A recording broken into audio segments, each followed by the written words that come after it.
Ever since I was younger, I was into video games. Somebody like the views so I can bring bad news to all these crews who can't NBA jam. What's going on, guys? Welcome back to another beer review.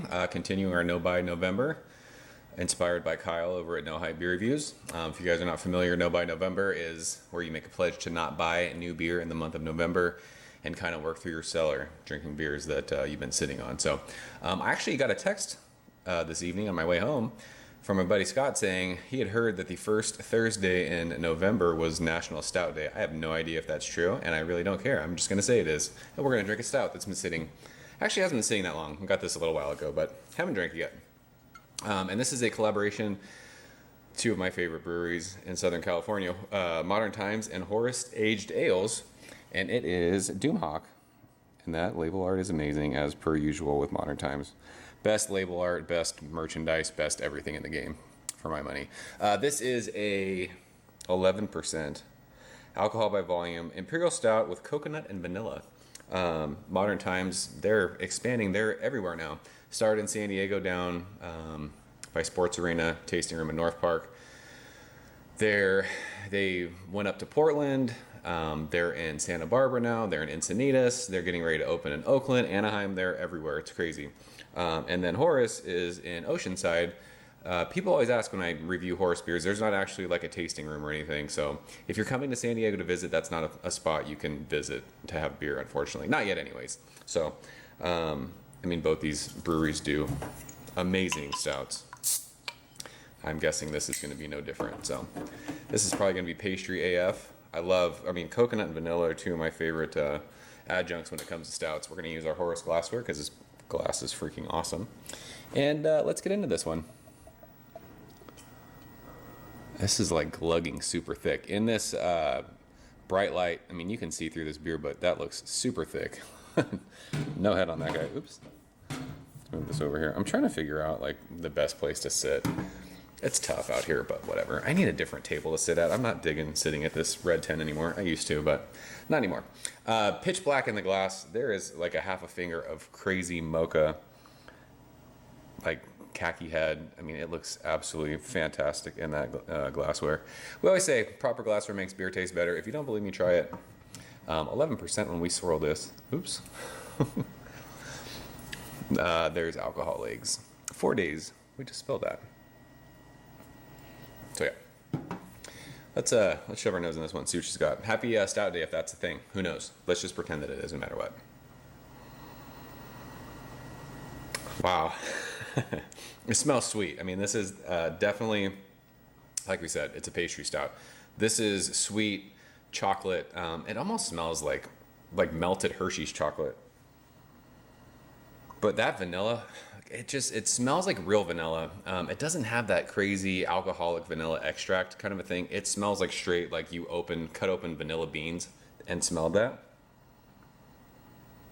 And then it's got that rad like coconut. It's not crazy coconut. Sometimes coconut beers can go like over the top. It smells like freaking suntan lotion. It doesn't smell like that. This is just an intensely sweet, decadent, desserty chocolate vanilla coconut bomb. God, it smells so good. It's like cake. It's like cakey donut. It smells like when you walk into a donut shop and they're baking or frying whatever you do with donuts. You bake them, fry them. I don't know what you do, fry them. You're making fresh donuts. That's what this smells like. It's got this confectioner sugar thing going on. It's crazy. It smells so, like there's so many layers of things that you're smelling. So I'm salivating. Let's taste it. Cheers. My fingers are sticky just from like wiping off the glass that spilled and we were swirling that. Nuts.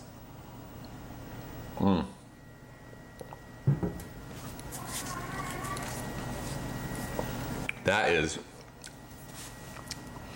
literally, you're chewing on that beer. That is one of the thickest mouthfeels I've ever.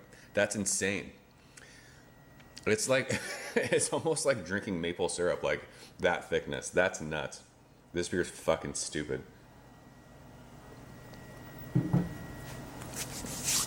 It is sweet though. I like chocolatey, desserty, sweet stouts. This is insane. I can't get over how thick that beer is. I'm pretty sure like the other stouts that Kyle's done at Horus, have been thick like that, but it's been a little while since I've had one. It literally is like having maple syrup in your mouth. It's nuts. The taste follows the nose. Tons and tons of like chocolate cake. Like think of chocolate cake with chocolate frosting, or like chocolate, whatever, like chocolate in the middle of a chocolate cake, and then you'd have a layer of vanilla frosting with like toasted coconut flakes on it. It's exactly what that tastes like. It's really, really sweet, but it's not alcoholic sweet. It's just pastry, crazy beat-us sweet.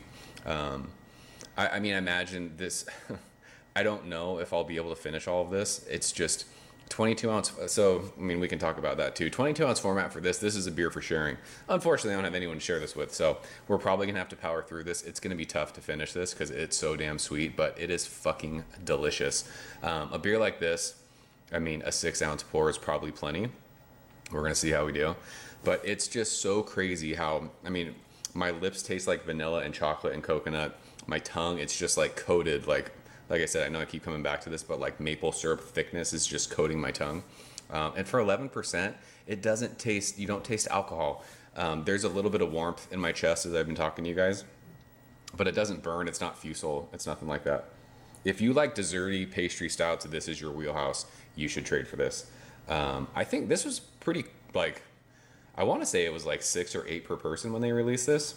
So this beer is out there. I mean, I think everyone knows by now that Modern Times is probably, as far as like stouts go in Southern California, like big brewery, like kicking out tons and tons of beer, like they're probably the best to do it right now. I mean, that's just the way it goes. People say Bottle Logic, that's fine. I mean, their beers, I think, well, they're making a lot of beer now too, but I mean, for money availability, you could go online on a Saturday and get this. So, and I think people who are fans of Horus, I mean, Kyle makes ridiculously amazing stout. So you get those two breweries together and you get something like this. This is world class. This is amazing. You got to like sweet beers to like this though. So yeah, we'll leave it at that. This did not disappoint. There's even like a little bit now as it's warming, like just a touch of that. I mean, it's so sweet, but underneath that sweetness, like there's a little bit of roast that kind of adds a little bit of a coffee thing that makes it seem like you're getting coffee notes with the chocolate cake with vanilla and coconut. It's insane. There's so many like layers of flavors, just like there were so many layers on the nose. This beer's fire. So that's Doomhawk, Modern Times, and Horus. If you guys have had it, let's talk about it. If not, seek this beer out. This is worth your time. This is worth your money. This is definitely worth something if you are into pastry. If you're a pastry boy, this beer is for you. So that's it. I'm out of here, guys. As always, thank you so much for watching. I'll see you very soon. Cheers. Thank you for coming behind the bar, in the arcade, all that shit. Ever since I was younger, I was into video games. Somebody like the Fuse so I can bring bad news to all these crews who can't